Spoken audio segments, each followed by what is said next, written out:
वैशाख माह 2025। पौराणिक कथा के अनुसार वैशाख का पवित्र महीना 13 अप्रैल यानी रविवार के दिन से शुरू हो चुका है। वैशाख हिंदू पंचांग का दूसरा महीना है। वैशाख का शब्द विशाखा नक्षत्र से है, इसलिए इसे वैशाख का महीना कहा जाता है। इस महीने को धन और पुण्य प्राप्ति के लिए बहुत ही उत्तम माना जाता है।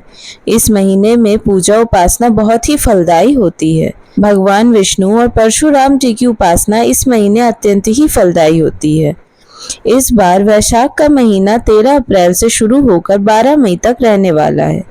पौराणिक कथाओं के अनुसार ऋषि नारद ने वैशाख को 3 सबसे शुभ महीनों कार्तिक, माघ और वैशाख में सर्वोत्तम बताया है। स्कंद पुराण में कहा गया है कि इन महीनों में किए गए स्नान, दान और पूजा से पिछले जन्मों के सारे पाप नष्ट हो जाते हैं। इस महीने में ही भगवान परशुराम, नरसिंह और भगवान बुद्ध का जन्म भी हुआ था।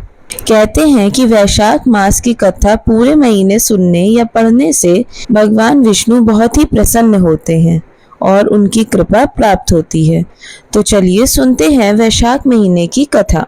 सूत जी कहते हैं, महात्मा नारद के वचन सुनकर राजश्री अम्बरीश ने विस्मित होकर कहा, महामुने, आप मार्गशीर्ष, अगहन आदि पवित्र महीनों को छोड़कर वैशाख मास की ही इतनी प्रशंसा क्यों करते हैं?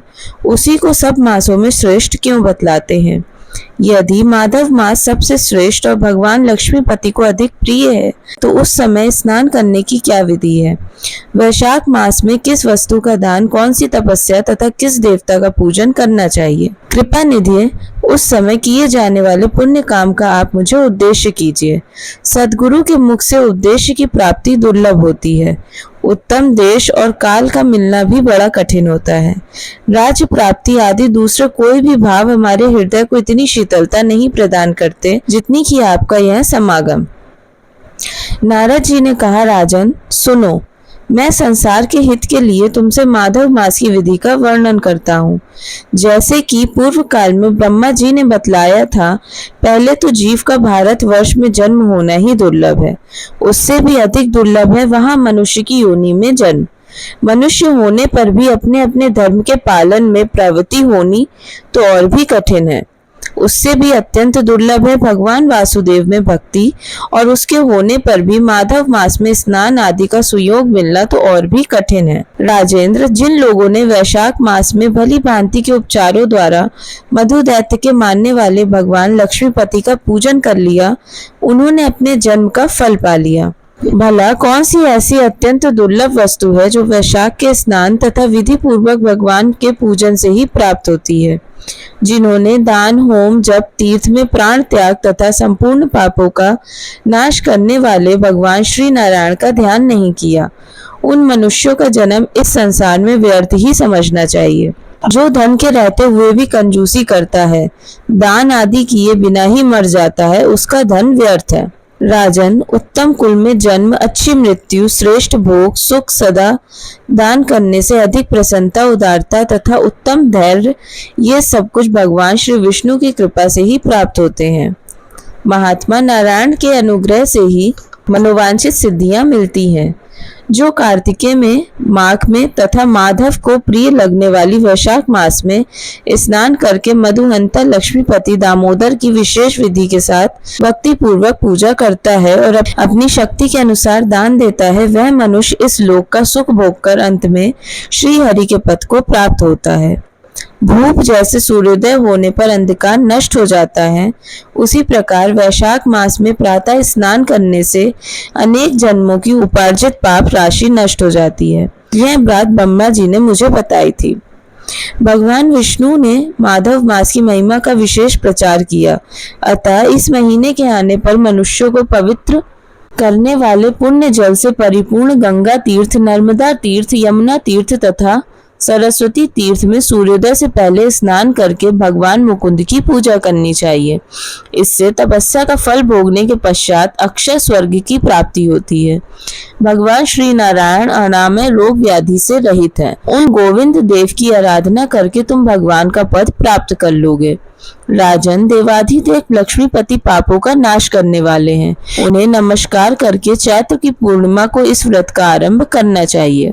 व्रत लेने वाले पुरुष यमनियों का पालन करें, शक्ति के अनुसार कुछ दान करें, हविष्यान्न भोजन करें, भूमि पर सोएं, ब्रह्मचर्य व्रत से दृढ़ता पूर्वक स्थित रहें तथा हृदय में भगवान श्री नारायण का ध्यान करते हुए कुछ आदि तपस्याओं के द्वारा शरीर को सुखाएं। इस प्रकार नियम में रहकर जब वैशाख की पूर्णिमा आए उस दिन मधु तथा तिल आदि का दान करें, श्रेष्ठ ब्राह्मणों को भक्ति पूर्वक भोजन कराएं, उन्हें दक्षिणा सहित धेनु दान दें तथा वैशाख स्नान के व्रत में जो कुछ त्रुटि हुई हो उसकी पूर्णता के लिए ब्राह्मणों से प्रार्थना करें। जिस प्रकार लक्ष्मी जी जगदीश्वर माधव की प्रिय है उसी प्रकार माधव दास भी मधुसूदन को बहुत प्रिय है। इस तरह उपर्युक्त नियमों का पालन पूर्वक 12 वर्षों तक वैशाख स्नान करके अंत में मधुसूदन की प्रसन्नता के लिए अपनी शक्ति के अनुसार व्रत का उद्यापन करें। अम्बरीश, पूर्व काल में ब्रह्मा जी के मुख से मैंने जो कुछ सुना था वह सब वैशाख मास का महात्म्य मैंने तुम्हें बता दिया। अम्बरीश ने पूछा, मुने, स्नान से परिश्रम तो बहुत थोड़ा है, फिर भी उससे अत्यंत दुर्लभ फल की प्राप्ति होती है। मुझे इस पर विश्वास क्यों नहीं होता? मुझे मोह क्यों हो रहा है? नारद जी ने कहा, राजन, तुम्हारा संदेह ठीक है। थोड़े से परिश्रम के द्वारा महान फल की प्राप्ति असंभव सी बात है, तथापि इस पर विश्वास करो क्योंकि यह ब्रह्मा जी की बताई हुई बात है। धर्म की गति सूक्ष्म होती है, उसे समझने में बड़े बड़े पुरुषों को भी कठिनाई होती है। श्री हरि की शक्ति अचिंत्य है, उनकी कृति में विद्वानों को भी मौन हो जाता है। विश्वामित्र आदि क्षत्रिय थे, किंतु धर्म का अधिक अनुष्ठान करने के कारण वे ब्राह्मणत्व को प्राप्त हो गए। अतः धर्म की गति अत्यंत सूक्ष्म है। भोपाल, तुमने सुना होगा अजामिल अपनी धर्म पत्नी का परित्याग करके सदा पाप के मार्ग पर ही चलता रहा, तथापि मृत्यु के समय उसने केवल पुत्र के स्नेहवश नारायण कहकर पुकारा, पुत्र का चिंतन करके नारायण का नाम लिया, किंतु इतने से ही उसको अत्यंत दुर्लभ पद की प्राप्ति हुई।